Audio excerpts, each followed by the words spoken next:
धूप के पीले कमल जैसे झरते किरणों के बीच हिमालय के किसी दुर्गम क्षेत्र में एक साधु गहन ध्यान में लीन था। उसकी आंखें बंद थीं, लेकिन मन किसी अन्य लोक में विचरण कर रहा था। अचानक उसे दिव्य दृष्टि प्राप्त हुई, और जो उसने देखा वह इस संसार की समझ से परे था। यह दृश्य था नारायणी सेना का, जो युगों से कहीं लुप्त थी। महाभारत का महासंग्राम समाप्त हो चुका था। कौरवों की पराजय हो गई थी और धर्म की स्थापना हुई थी। श्री कृष्ण द्वारका लौट गए। पांडवों ने हस्तिनापुर पर शासन स्थापित किया, लेकिन युद्ध के अंतिम दिनों में नारायणी सेना का कोई अता पता नहीं था। युद्ध में बची हुई नारायणी सेना कहाँ गई? यह सवाल सबके मन में था। कहा जाता है कि युद्ध समाप्त होते ही श्री कृष्ण ने अपनी योग माया से नारायणी सेना को एक अदृश्य लोक में भेज दिया था। यह वह स्थान था जहां न मृत्यु थी न समय का कोई प्रभाव। यह सेना वहां किसी विशेष आदेश की प्रतीक्षा कर रही थी। साधु, जिसे हिमालय में नारायणी सेना की झलक मिली थी, इस रहस्य को सुलझाने के लिए यात्रा पर निकला।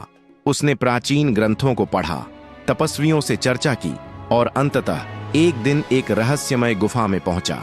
यह गुफा किसी साधारण स्थान की तरह नहीं थी। जैसे ही उसने गुफा में प्रवेश किया, उसे अपने चारों ओर अद्भुत ऊर्जा का अनुभव हुआ। अचानक एक गूंजती हुई आवाज सुनाई दी, तुम कौन हो जो इस गुप्त स्थान तक पहुंचा है? साधु ने विनम्रता से उत्तर दिया, मैं एक जिज्ञासु साधक हूं जो नारायणी सेना का रहस्य जानना चाहता है। फिर सामने एक दिव्य पुरुष प्रकट हुए, जिनकी देह से तेजस्वी प्रकाश निकल रहा था। उन्होंने कहा, नारायणी सेना नष्ट नहीं हुई थी। उसे योग बल से एक गुप्त लोक में सुरक्षित रखा गया था। यह वही स्थान है। साधु ने देखा कि वहां हजारों दिव्य योद्धा खड़े थे, मानो समय के पार किसी अनंत प्रतीक्षा में। उनकी आंखों में अपराजेय शक्ति झलक रही थी। वे न वृद्ध हुए थे न मृत हुए थे। दिव्य पुरुष ने आगे कहा, कलयुग में जब अधर्म अपने चरम पर पहुंचेगा, जब सत्य का नामो निशान मिटने लगेगा, तब यह सेना पुनः प्रकट होगी। यह वही समय होगा जब भगवान विष्णु अपने अंतिम अवतार कल्कि के रूप में प्रकट होंगे और अधर्म का नाश करेंगे। साधु इस अद्भुत रहस्य को सुनकर स्तब्ध रह गया। उसे समझ में आ चुका था कि नारायणी सेना का अस्तित्व केवल एक कथा नहीं, बल्कि एक अनदेखा सत्य था। अब प्रश्न यह था, क्या वह समय आ चुका है? क्या आज के संसार में जो हो रहा है वह संकेत है कि नारायणी सेना के जागने का समय आ गया है?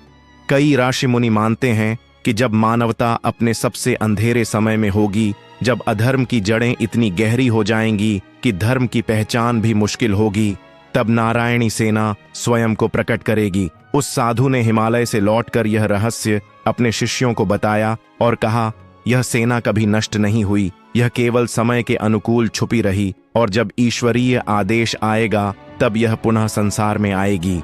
क्या नारायणी सेना आज भी कहीं किसी अन्य लोक में छिपी हुई है?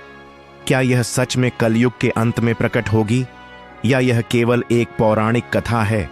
इसका उत्तर केवल समय के गर्भ में छिपा है।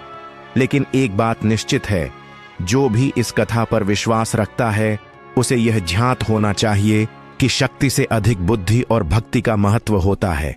और जब सत्य के रक्षक पुनः लौटेंगे तो अधर्म का नाश निश्चित होगा। धर्म की जय हो, अधर्म का नाश हो।